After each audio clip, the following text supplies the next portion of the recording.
얼마 전에 TV를 보니까 구정이라는 말도 있고 민속의 날이라는 말도 있고 설이라는 말도 있더라고요. 그러니까 그 의미가 조금씩 다르더라고요. 구정은 일제 때의 어떤 용어라 그러고요. 민속의 날은 약간 중간에 썼던 말이고 요즘은 이제 설날이라고 말하죠.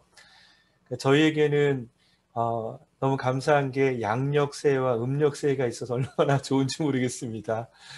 저희가 살다가 다시 한번 우리가 좀 삶이 게을러졌을 때 하나님께서 또 한 번의 새해를 주시는 것 같습니다. 우리가 기적의 90일 성경 읽기를 하고 있는데 이걸 뭐 다 잘하려고 하는 것은 아니지만 가끔 우리의 마음이 좀 느슨해졌을 때 다시 한번 이 설날을 통해서 우리의 마음이 새롭게 됐으면 좋겠습니다. 언제나 말씀이 우리를 새롭게 합니다. 우리는 우리 자신을 새롭게 할 수가 없습니다.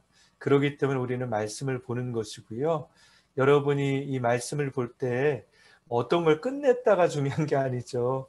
우리가 끝내는 것도 내 힘으로 뭔가를 끝내는 것인데 그게 아니라 우리가 이것을 읽어 나감을 통해서 성경을 통해 우리의 삶이 이해가 되고 또 성경에서 던져주시는 삶의 의미가 우리에게 와닿는 그런 시간이 되기를 소망합니다. 오늘 저희가 시편과 잠언에 대한 말씀을 함께 나누고자 합니다. 시편과 잠언을 얘기할 때 시편을 가리켜서 우리가 아는 것처럼 하나님을 향한 인간의 찬송이 들어있는 것이 시편이라고 말합니다.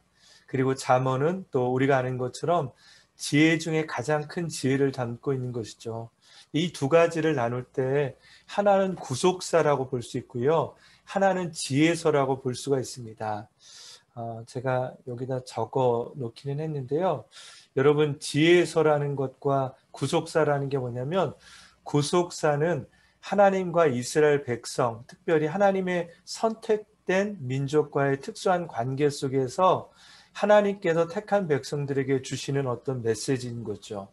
모세 오경 토라와 역사서, 선지서, 시편과 같은 것이 하나님과 이스라엘 백성만의 관계 속에서 일어난 것이라면 지혜서는요, 이스라엘 백성만이 아니라 인간의 보편적인 인간들과 하나님과의 관계 속에서 잠언과 욥기와 전도서, 아가서 이거는 특별히 유대인만이 아니라 많은 사람들에게 하나님과 경외하는 것이 얼마나 지혜로운지를 들려주는 것이라고 볼 수가 있습니다. 오늘 먼저 시편에 대한 이야기를 잠깐 나누겠습니다. 여러분 시편은 우리가 읽을 때 정말 좋은 면이 많이 있습니다. 첫 번째는요. 시편을 읽다 보면 성경이라는 것이 우리의 감정이 담겨져 있다라는 것을 알 수 있는 것이 시편입니다. 사실 우리는 감정에 대해서 간구할 때가 많습니다. 성경을 읽으면서 하나님께서 우리에게 주는 어떤 윤리적인 책처럼 느껴질 때가 많은데요. 시편을 읽다 보면 그것이 단순하게 어떤 의무사항을 얘기하는 것이 아니라 하나님을 향한 우리의 마음을 나눌 수 있고 때로는 그것이 긍정적이고 감사의 마음만이 아니라 우리에게 있는 부정적이고 또 우리에게 있는 원망의 마음도 하나님께 아뢰일 수 있다는 것을 보여주는 것이 바로 시편입니다. 저는 이 시편을 읽을 때 여러분이 세 가지를 생각하면 시편을 읽는 것이 더 재미있다라고 생각하는데요.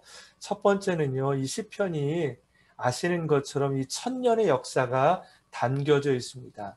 모세부터 해서 에스라 그 바벨론 포로 때까지 그 시간 속에서 시편의 기자들이 적어놓은 것이기 때문에 천년의 역사가 담겨져 있습니다. 이 이야기 속에 보면 고대의 시 문학 양식들, 고대의 어떤 문학 양식들이 많이 보존이 되어 있습니다. 그러니까 여러분들이 우리의 문학 양식이 아니라 다윗 시대 또 그 시대 어떻게 하나님을 문학적으로 표현했는지를 여러분이 관심을 가지고 본다라면 성경이 더 의미 있게 다가올 수 있을 것입니다. 뭐 예를 들면 음율, 동요를 반복하는 것들, 시편 9편에 보면 주님은 억압받은 자들의 요새이시며 구원받을 때 견고한 성이다 라고 하면서 이것들에 대해서 같은 반복이 되는 것 같으면서 요새와 성을 견고한 성을 반복하면서 그것을 통해 하나님의 의미를 드러내고 있죠. 또 대조 병행 이거는 전후반이 그러니까 앞절과 뒷절이 대조를 이루는 것. 의인의 길은 하나님께서 인정하시지만 악인의 길은 망한다라는 어떤 대조법, 점층 병행법. 주님이 나의 구원이신데 누구가 두렵겠느냐? 내 생명의 피난처이신데 내가 누구를 두려워합니까? 시편 27편의 이 이야기처럼 하나님을 두려워하기 때문에 내가 조금 더 두렵지 않은 것, 그러나 더 강하게 두려워하지 않는 그런 모습들, 이런 어떤 구약의 고대의 시문학의 양식들이 이 시편 가운데 많이 담겨져 있습니다. 이런 어떤 문학 양식과 지금의 문학 양식을 여러분이 음미하면서 비교해 보면 참 더 재미있게 시편을 읽을 수 있다라고 생각합니다. 두 번째는요, 이 시편이 당시의 주변 국가들은 다신주의 국가들이었습니다. 신을 하나만 섬기는 것이 아니라 여러 신을 함께 섬겼죠. 그런 그 나라 속에서 유일하게 하나님만을 섬겼던 그 이스라엘 백성들이 1000년 동안 하나님에 대해서 어떻게 고백했는지, 물론 그 시중에 많은 부분이 다윗도 있지만 고라와 아삽과 모세와 여러 시인들의 그 시를 통해서 어떻게 하나님의 이름을 이렇게 동일하게 드러냈는지를 우리가 음미하면서 이 시편을 읽어도 좋을 것 같습니다. 세 번째는요, 우리도 가끔은 하나님께 기도할 때는 하나님과 대화하지만 많은 경우는 성경을 읽을 때 일방적인 소통을 하죠. 그런데 이 시편을 통해서 우리는 하나님과 대화하는 법을 배우게 되죠. 하나님과 어떻게 시편의 기자들이 대화했는지를 보게 되면 시편이 좀 더 다이나믹하게 역동적으로 우리에게 느껴지는 것이죠. 여러분, 이런 것처럼 시편을 읽을 때 어떤 그 맛을 느끼면서 역사서와는 좀 더 다르게 읽으면 좋겠습니다. 시편은 5권으로 돼 있죠. 1권에서는 1편에서 41편, 그리고 5권은 107편에서 150편 이렇게 돼 있는데요. 저자들을 보면 다윗, 그리고 고라, 아삽, 솔로몬, 모세 여러 사람이 있지만 중요한 것은요. 여기 보면 수집자들이 적혀져 있습니다. 다윗과 히스기야, 에스라, 느헤미야가 있다라는 것이죠. 이 이야기는 뭐냐면 여러 사람이 썼던 시편들을 이 수집자들이 모아서 하나의 찬송집으로 만들었다라는 것이죠. 1권은 다윗이 자신이 하나님께 노래했던 시편들을 모아놓은 것이고요. 2권과 3권은 히스기야 왕이 국가 공동체를 찬양하기 위해서 다윗과 고라, 아삽에게 들려왔던 그런 것들을 다시 모아서 2권과 3권을 만들었고요.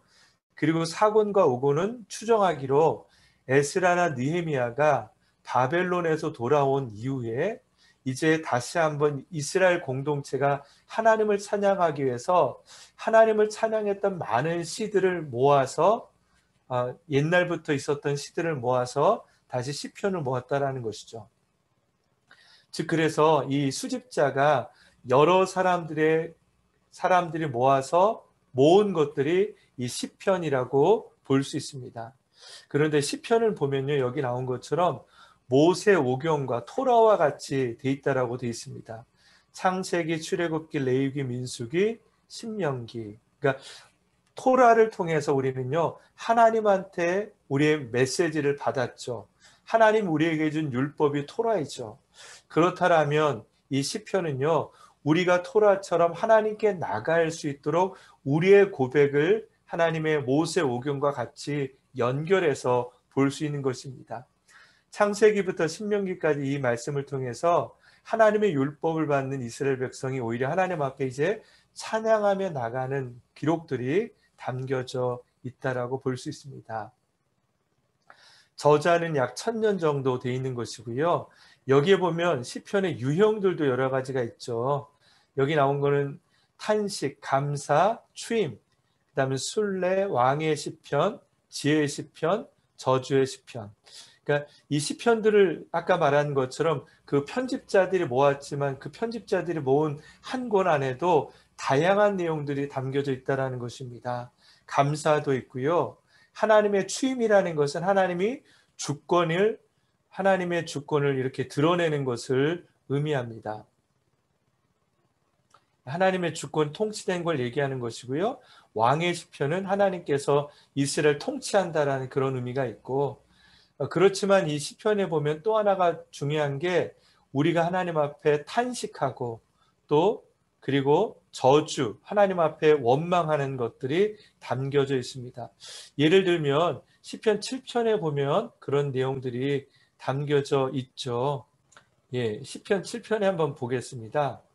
여기 보면 하나님 앞에 원망하는 그런 내용들 있죠. 예, 이렇게 보면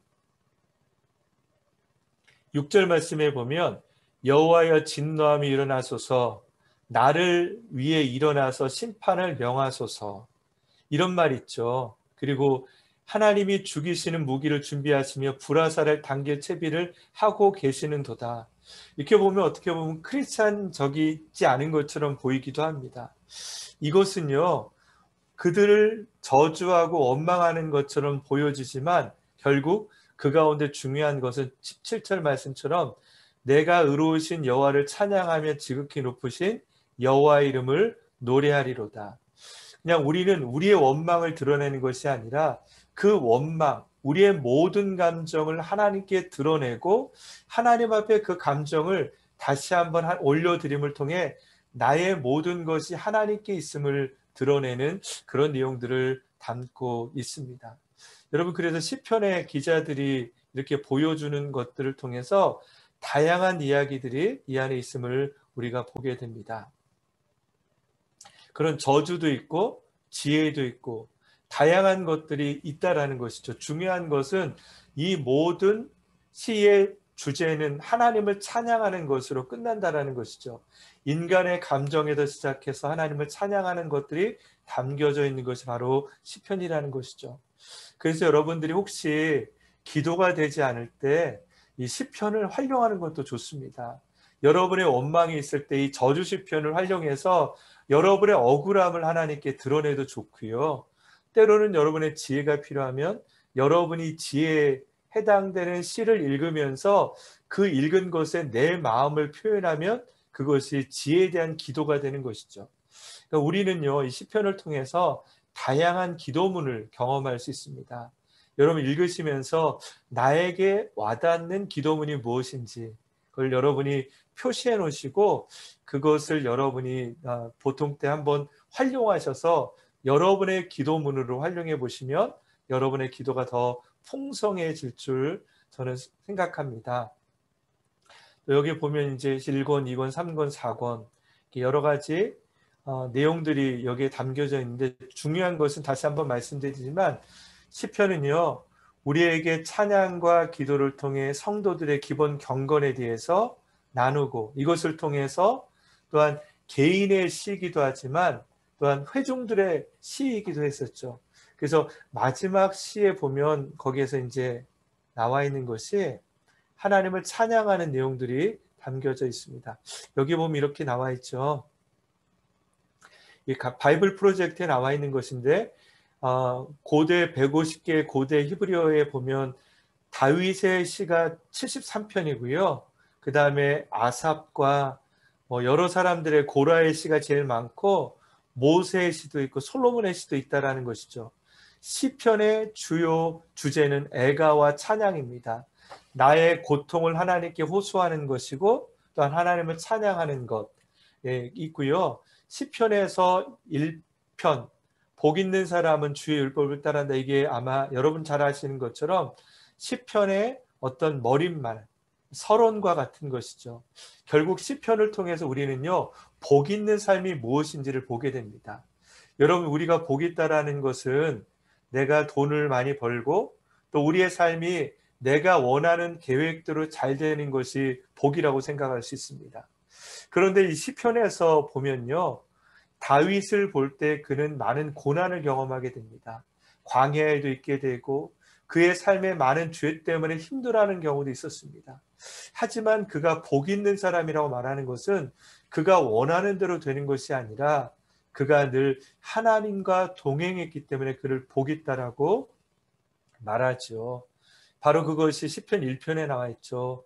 복 있는 사람 주의 율법을 따르고 언제나 주의 말씀을 따르며 하나님과 동행하는 삶을 살아가는 것이 복이 있다라고 말하고 있습니다. 우리의 감정이 어떻든 이 시편의 기자의 마지막 부분에 보면 하나님을 찬양하는 것으로 끝나면서 그들의 삶이 언제나 복 있는 삶으로 살아가는 모습을 보여주고 있습니다. 여러분, 가끔은요, 우리가 믿음의 생활 하다가도 어느 날은 그 믿음과는 동떨어지게 살아갈 때가 많아요. 누구를 미워하다가 하나님 없이 막 미울 때가 있고, 내가 슬플 때 그 슬픔에 빠질 때가 있죠. 이 시편의 기자의 복을 묵상해 보십시오. 슬플 때도 있고 광야에 있을 때도 있고 고난당할 때도 있지만 언제나 그 끝에 늘 하나님 앞에서 그것을 고백하고 나가는 이 시편의 기자의 고백들. 아까 제가 말씀드린 것처럼 많은 그 시편의 편 중에서 나에게 맞는 기도문은 무엇인지, 이것을 통해 여러분의 삶에 늘 하나님을 초청할 수 있는 그런 시편 읽기가 되기를 원합니다. 그래서 이 시편 마지막 부분에 보면 4권, 5권 주로 보면 이것이 아까 말한 것처럼 그 바벨론 포로 이후에 모은 시집이라고 말씀드렸죠. 거기에 보면 주의 자비를 베풀어 달라라고 말하고, 5권에 보면 146편에서 150편까지 보면 할렐루야시라고 말하죠. 하나님을 찬양하고 언제나 성전에 올라가는 이스라엘 백성의 기쁨을 담고 있습니다. 시편은 결국 우리의 모든 삶의 여건 속에, 우리의 감정 속에 함께 하시는 그런 하나님을 찬양하는 내용들을 담고 있습니다. 아까 말씀드린 것처럼 시편은 구속사 관점에서 나를 택하신 하나님의 백성, 선민의 의식 가운데서 하나님을 만나는 거라면, 잠언은요, 지혜에 대한 이야기를 들려주고 있습니다. 솔로몬의 잠언이라고 말하죠. 그런데 그 당시에 이 잠언과 같은 많은 내용들이 고대 근동에 되게 많이 있었습니다.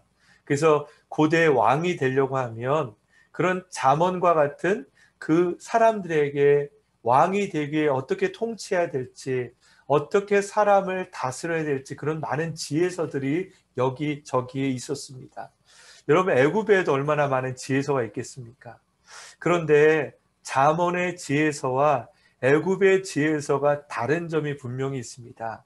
여러분이 아는 것처럼 바로 그것은 여호와를 경외하는 것이 지혜의 근본이라는 것이 잠언의 지혜의 특징이라는 것입니다. 여러분, 그래서 이 잠언의 지혜의 특징은요, 신본주의적 지혜입니다. 세상 사람들은요, 사람의 지혜를 추구했습니다. 어떻게 자신의 지혜를 통해서 사람들을 부리고 사람들을 다스리는지, 그런 내용들을 담고 있습니다. 물론 그런 지혜들도 참 좋습니다. 우리가 인생을 살아갈 때 그런 지혜도 필요하지만 성경은 우리에게 그 지혜보다 더 중요한 하나님에 대한 말씀을 우리에게 들려주고 있는 것이죠. 바로 이 솔로몬의 잠언도 마찬가지입니다. 여호와를 경외하는 지혜를 통해서 우리에게 경건한 신앙으로 갈 수 있도록 하고, 그것을 통해, 그 지혜를 통해 내 자신과 이웃과 또 나라와 사회를 위해서 어떻게 살지를 보여주는 것이 바로 잠언의 지혜서입니다. 여기에 보면 잠언의 지혜서의 1장이요, 그 목적을 얘기하고 있고요. 서론이 1장에서 9장까지라고 말하는데 1장에서 9장까지 얘기하는 것은 잠언을 인격처럼 얘기하고 지혜가 우리에게 대외하던 듯이 얘기합니다. 그리고 10장에서 29장까지가 솔로몬의 잠언들과 솔로몬이 모았던 여러 좋은 글들을 모은 것이 10장에서 29장이고요. 그리고 30장, 31장은 부록처럼 아굴과 또 그 르무엘이라는 사람이 아마 솔로몬이라고 말하는데 그 어머니가 솔로몬에게 주었던 잠언, 이렇게 담겨져 있습니다. 그래서 이 잠언서에서 중요한 것은 어떤 것이냐면 우리의 지혜가 무엇인지를 아는 게 되게 중요한데 그것을 지혜는 여호와를 경외하는 것이 지혜다라고 말합니다. 그래서 이제 지혜가 얘기하는 것이 뭐냐면 여호와를 경외하는 것이 성공이다. 하지만 여호와를 경외하지 않을 때 우리에게는 그것이 어리석고 내 자신을 믿을 때 결국 그것을 통해 우리에게 찾아오는 것은 멸망과 수치다라는 것을 보여주고 있습니다. 그래서 2장에서 9장까지 얘기하는 것은 여기 나와 있는 것처럼 잠언은 좋은 조언이 아니라 선조들부터 하나님을 배우라는 초청입니다.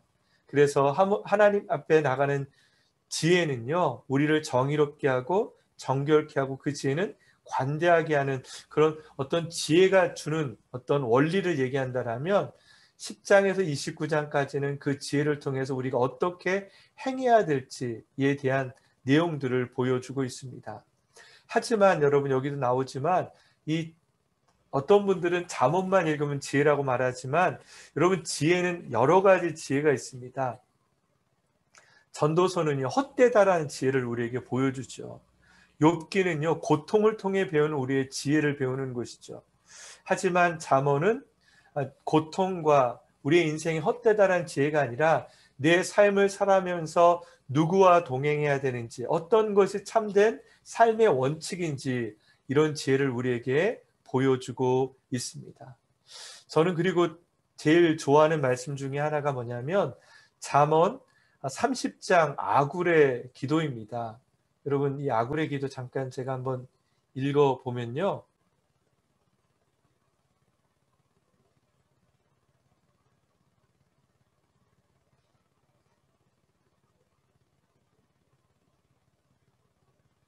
예, 저는 이 7절 말씀, 8절 말씀이 되게 좋더라고요. 내가 주께 두 가지를 구했으니 내가 죽기 전에 그것들을 이루어 주시옵소서. 허영과 거짓을 내게서 멀리하시고 내게 가난도 부도 허락하지 마시고 오직 내게 필요한 양식으로 나를 먹여 주십시오.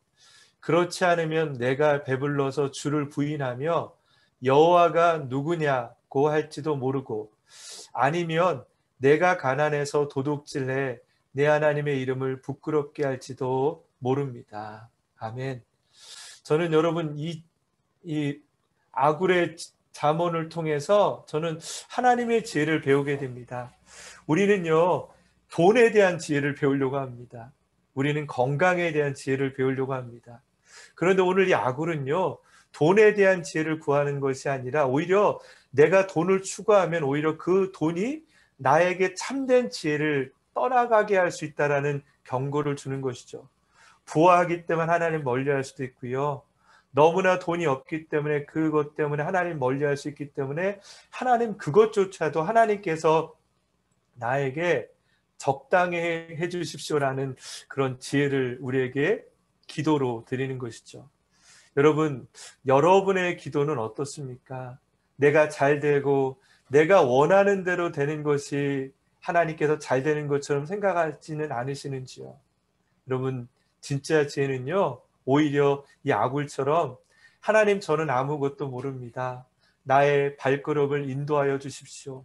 단지 내가 하나님만을 따라가겠습니다. 나에게 하나님을 멀리하지 않도록 나를 이끌어 주십시오라고 하는 그것이 참된 지혜가 아닌가 생각이 듭니다. 내가 안다라고 할 때 우리는 그 잠언서를 보면 넘어지기 쉽다라고 말합니다. 교만이 우리를 넘어뜨린다라고 말하는데 가끔은 우리의 전문적인 지식이 내 인생의 경험이 나를 수없이 넘어뜨릴 때가 많죠. 그리고 다시 돌아와서 우리는 하나님을 다시 찾게 되죠. 여러분 우리 지혜서를 통해서 다시 한번 잠언을 통해서 나의 하나님을 따라가는 그 참된 지혜를 경험할 수 있는 시간이 되기를 원합니다. 우리가 지금까지 구속사를 통해서 하나님의 말씀에 대해서 계속 공부했다라면 이 잠언과 시편을 통해 어떻게 우리가 하나님께 나갈지 우리의 믿음의 선배들의 언어를 통해 우리가 다시 한번 인생의 경험 속에 있는 지혜를 배우게 됩니다. 이번 한 주간도 그 하나님을 경험할 수 있는 시간들이 되기를 바랍니다.